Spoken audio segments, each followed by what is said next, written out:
नमस्कार.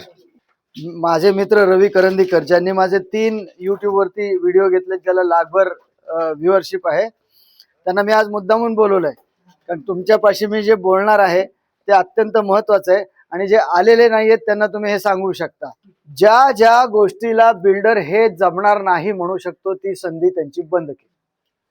म्हणजे तुम्हाला बिल्डर इथून पुढे आल्यानंतर सरांनी जे सांगितलेलं आहे ते जर देत नाही असं म्हणत असेल तर त्याचं सगळं पुराव्यासहित कॅल्क्युलेशन सरांच्या प्रेझेंटेशन मध्ये आहे. म्हणजे 82% त्यांनी सांगितलेलं आहे, तर तो म्हणू शकत नाही मला आता 82% परवडत नाही. त्याला 82% हे परवडलंच पाहिजे, कारण एवढी डिटेल जाऊन त्यांनी कॅल्क्युलेशन्स केलेली आहेत. हा, मग तुम्ही भले 75 स्वीकारा, तुम्ही भले 84 मागा, हा सगळा तुमचा वेगळा भाग आहे. पण सरांनी जी कॅल्क्युलेशन्स केलेली आहेत त्याला अतिशय पक्का मॅथमॅटिकल बेस आहे आणि करंट रेट्स जे या भागामध्ये चालू आहेत ते सगळं विचारात घेऊन केलेलं आहे. एवढं तुम्ही त्याची सिरियसली नोट घ्या. आता प्रश्न जेव्हा येतो, तुम्ही बिल्डरला नेमल्यानंतर सर्वसाधारणपणे बरं का, हे रिडेव्हलपमेंट म्हणजे माझ्या भाषेमध्ये ज्याला लोक कंटाळतात, तर ते शॉर्टकट करायचे असेल आणि स्वतःला जर त्याच्यामध्ये वेगाने पुढे जायचं असेल तर काही गोष्टी मी तुम्हाला आज सांगण्याचा प्रयत्न करणार आहे. लीगल आणि कमर्शियल म्हणजे आता टेक्निकल स्पेसिफिकेशन त्यांनी सगळे सांगितलेत. ते रॅम्पला 20 फूट काय लागतं, साईड मार्जिनला एवढं काय लागतं, बॉटम टू बॉटम हाईट काय एवढी घेतली, व्हेंटिलेशनसाठी काय केलेलं आहे, मग ओपन स्पेस ते रिफ्यूज एरिया 10व्या मजल्यावर, हे सगळं त्यांनी सभासदांना पुढचं लिव्हिंग सोपं व्हावं, चांगलं व्हावं आणि प्रशस्त वाटावं या उद्देशाने केलेलं आहे. त्याच्यामुळे बिल्डर याच्यामध्ये काटछाट करू शकत नाही. केली तर तुमच्या परवानगीने करू शकेल. मग तुम्हीच जर म्हणाला मला 2 BHK नको 1 BHK पाहिजे तर काय बिल्डरला फावणारच आहे. त्याच्यामुळे तुम्हाला किमान ज्या आता आधुनिक काळाशी ज्या गरजा आहेत त्या सगळ्या या प्रेझेंटेशन मध्ये आलेल्या आहेत. आता याच्यामध्ये ज्याला आपण निगोशिएशन्स करतो त्याला सगळ्यात पहिला मुद्दा जो असतो की माझ्या सोसायटीची जागा मॉर्गेज करायची का नाही करायची. तर माझं वैयक्तिक उत्तर असं आहे की जागा अजिबात मॉर्गेज करायची नाही. जो बिल्डर म्हणेल जागा मॉर्गेज करायची, फुली मारून टाका. सगळ्यात पहिला मुद्दा. कारण पुढे अडचणीत आल्यानंतर आपल्याला आपली जागा मॉर्गेज ठेवून आपल्याला पुढच्या काही गोष्टी सुकर करता येतात. म्हणून सगळ्यात पहिला मुद्दा जो असतो तो मॉर्गेजचा असतो. त्याच्यासाठी अनेक कारणं समोरच्या पार्टीकडून दिली जातात की का मॉर्गेज करावं, कसं आहे, मग प्रोजेक्ट फायद्यात आला तरच मी तुमची घरं देऊ शकतो वगैरे वगैरे. हे सगळं ठीक आहे, युक्तिवाद म्हणून चांगले, पण तुम्ही बेसिक लक्षात ठेवा जागा मॉर्गेज करायची. दुसरा सगळ्यात महत्वाचा मुद्दा जो येतो तो एरिया कार्पेट, मोफा, करेरा एकदाच ठरवा आणि सगळी कॅल्क्युलेशन्स त्याच्याप्रमाणे करा. एका ठिकाणी मोफा लिहिले, एका ठिकाणी रेरा लिहिले, एका ठिकाणी सेलेबल म्हटले, एका ठिकाणी बिल्टअप म्हटले. या सगळ्याला फाटा द्या. काही ना काहीतरी एक टर्म जी तुम्हाला सोयीची आहे, जी बिल्डरला सोयीची आहे, की ज्याच्यामध्ये बदल करता येणार नाही, ती एक वाक्यतेने ठरवा आणि तीच सगळीकडे कॅरी ऑन करा. नाहीतर मग त्याच्या पळवाटा फार आहेत आणि मग त्या पळवाटाचा फायदा गैरफायदा दोन्ही घेतला जातो. एरिया झाल्यानंतर सर्वसाधारणपणे सर्व सोसायट्यांमध्ये एक मानसिकता आहे की मला नेमकं किती मिळणार, ते मिळणारच आहे, त्याच्या बाहेर पडा. संपूर्ण कॉमन प्रोजेक्ट मध्ये मला काय काय मिळणार आहे याच्यावरती प्रत्येकाने विचार करा. माझा जिना मला नीट उतरता येणार आहे का. ह्या अशा कॉमन गोष्टी ज्या आहेत, त्या कॉमन फॅसिलिटीज ज्या आहेत, कॉमन अम्युनिटीज ज्या आहेत, त्याच्याकडे सगळ्यांनी सर्वंकष लक्ष द्या. आणि त्या ठिकाणी तुम्ही 82च्या जागी 80 काय घेतलं आणि 75 काय घेतलं तरी आय विल रेकमेंड तुम्ही कॉमन वरती भर द्या आणि 75ला जा. मग याच्यामध्ये बँक गॅरंटी अतिशय महत्वाची. बँक गॅरंटीच्या अतिशय वेगवेगळ्या कन्सेप्ट, ज्याला बँक गॅरंटी म्हणत नाही अशा पुढे येतात. काही त्याच्याकडे लक्ष देऊ नका. जे बँक गॅरंटी देतात त्यांना प्रेफरन्स द्या. मग तुम्ही 5 कोटीची घ्या, 7 कोटीची घ्या, 10 कोटीची घ्या, एकदा कधीतरी ठरवा. एक स्टँडर्ड पॅरामीटर त्याचं 20% ऑफ द कन्स्ट्रक्शन कॉस्ट, बरोबर आहे का sir. 20% of the construction cost आहे, मग तुम्ही 18% घ्या, 15% घ्या, काय वॉट इट इज. पण बँक गॅरंटी हा या संपूर्ण रिडेव्हलपमेंट व्यवहारातला अतिशय महत्वाचा मुद्दा आहे. त्याची येणारी भाषा वेगळ्या पद्धतीची असते, तर त्याच्याकडे बारकाईने लक्ष द्यावं लागतं. मी असल्यामुळे मी त्याच्याकडे बारकाईने लक्ष देणारच आहे, तो प्रश्न नाहीये. बँक गॅरंटी झाल्यानंतर सेक्युरिटी डिपॉझिट. सेक्युरिटी डिपॉझिट माझं असं म्हणणं असतं सर्व सोसायट्यांना की security deposit need to be converted into the corpus fund. नाहीतर लोक काय करतात, सेक्युरिटी डिपॉझिट देतात, ते हप्त्या हप्त्याने परत घेतात आणि कॉर्पस फंड सगळा प्रोजेक्ट संपल्यानंतर तुम्हाला देतात. तसं करू नका.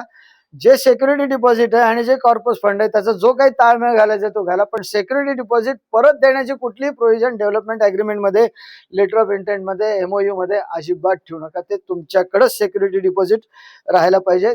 That will be adjusted at the end of the corpus fund. हे अशी प्रोव्हिजन करा. आणि या गोष्टीला कितीही खळखळ झाली तरी ज्याला आपण फर्म असतो त्याला बिल्डर लोक तयार होतात. पुन्हा मी सांगतो का तयार होतात, तर त्यांचं प्रॉफिट मार्जिन जे 27% यांनी काढलेलं आहे या सगळ्या गोष्टींचा विचार करून आलेला आहे. त्याच्यामुळे तर परवडणार आहे, हे पहिली गोष्ट तुम्हाला माहिती आहे. त्याला परवडणार आहे, त्याला किमान प्रॉफिट मिळणार आहे, त्याच्यामुळे त्याला बँक गॅरंटी परवडत नाही, मग त्याला बँकेत डिपॉझिट ठेवावं लागतं, मग त्याला 18% व्याज द्यावं लागतं, मग मध्ये असंच केलं तर कसं, मग प्रोजेक्ट कसा सक्सेस होणार. या सगळ्या तुमच्या मनातल्या ज्या काही कल्पना आहेत किंवा गैरसमज आहेत ते बाजूला ठेवा. हा प्रोजेक्ट रिपोर्ट यांनी जो केलेला आहे तो अत्यंत बेस्ट असतो. वॉरंटी गॅरंटी द्यायला खळखळ असते, ती वॉरंटी गॅरंटी बजावून घ्या, तावून सुलाखून करा.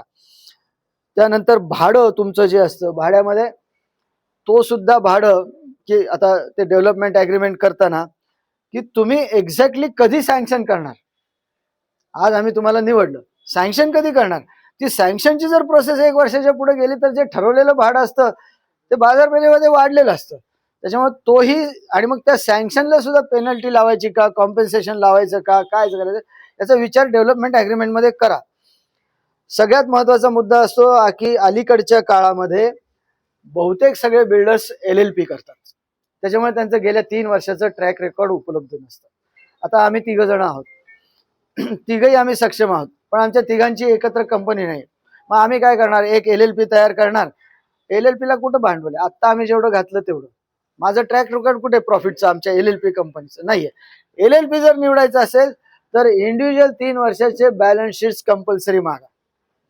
आणि त्या इंडिव्हिज्युअल बॅलन्स शीट्स मागितल्यानंतर त्यांची प्रत्येकाची जी फिनान्शियल पोझिशन आहे त्याच्याप्रमाणे ते काय स्टेक लावणार आहेत हे सगळं मागून घ्या.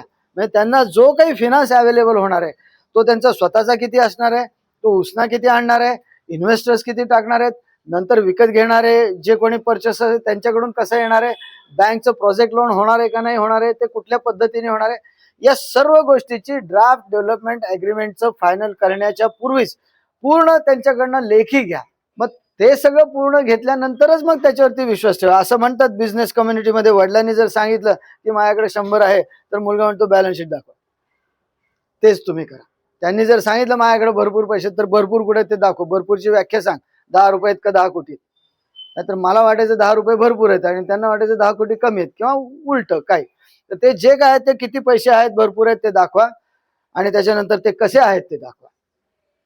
नसतील आज 10 कोटीच्या 10 कोटी, पण बाय वे ऑफ बॉरोइंग मी घेणार आहे. माझं प्लिंथला आल्यानंतर एवढे इन्व्हेस्टमेंटचे माझे फ्लॅट होणार आहेत, माझं ट्रॅक रेकॉर्ड हे आहे, त्याच्यामुळे मला असे पैसे मिळणार आहेत. हे सगळं फायनान्शियल जे काय ते स्टेटस मागून घ्या. एक क्लॉज असा असतो डेव्हलपमेंट अग्रीमेंट मध्ये जे माझं स्वतःचं इन्व्हेन्शन आहे की मी एक्झिट क्लॉजचा अतिशय आग्रह धरतो की उद्या आम्ही सभासद लोक घरं सोडून बाहेर गेलेलो असतो आणि जर प्रोजेक्ट अगदी बिल्डर डेव्हलपर खूप जेन्युइन आहेत आणि ते जेन्युइनली अडचणीत आले तर त्यांच्या अडचणीमुळे जास्त अडचणीमध्ये आपण येतो. म्हणून की बाबा रे तुमच्या अडचणी आहेत ना, तुमचा जो काही खर्च आहे तो आलेला बिल्डर देईल तुम्हाला. नमस्कार, लागली गरज तर परत बोलवतो. शांतपणाने तो एक्झिट क्लॉज त्याच्यामध्ये टाका. यांनी सांगितलं 2-3 चक्रामध्ये कामाच्या ह्याच्यात टाकत जा, तर इन्स्पेक्शनचा अधिकार स्वतःकडे घ्या. आपण मालक आहोत, आपण सोसायटी म्हणून मालक आहोत हे खूप वेळा विसरलेलो असतो. मी तुम्हाला सांगतो, ही लँड विकत घेता येत नाही म्हणून एक रिडेव्हलपमेंटचं कारण आहे. कारण अनेक आहेत, त्यातलं एक कारण आहे लँड. मला आता मी आता केतन आणि मी समजा आम्ही नव्याने एक बिझनेस सुरू करायचं ठरवलं, आमच्याकडे लँड विकत घेता येत नाही. छोटी स्कीम बघणार, जॉईंट व्हेंचर करू म्हणणार, 50% तुम्हाला 50% आम्हाला, जागेचे पैसे वाचतात. TDR FSI मी विकत घेऊ शकतो. त्यामुळे या सर्व गोष्टी ज्या आहेत मी तुम्हाला पहिल्यापासून पुन्हा एकदा सांगतो, मॉर्गेज आहे, सिक्युरिटी डिपॉझिट आहे, कॉर्पस फंड आहे, बँक गॅरंटी आहे, वॉरंटी गॅरंटी आहे, progress report, financial as well as technical, inspection report, financial as well as technical report.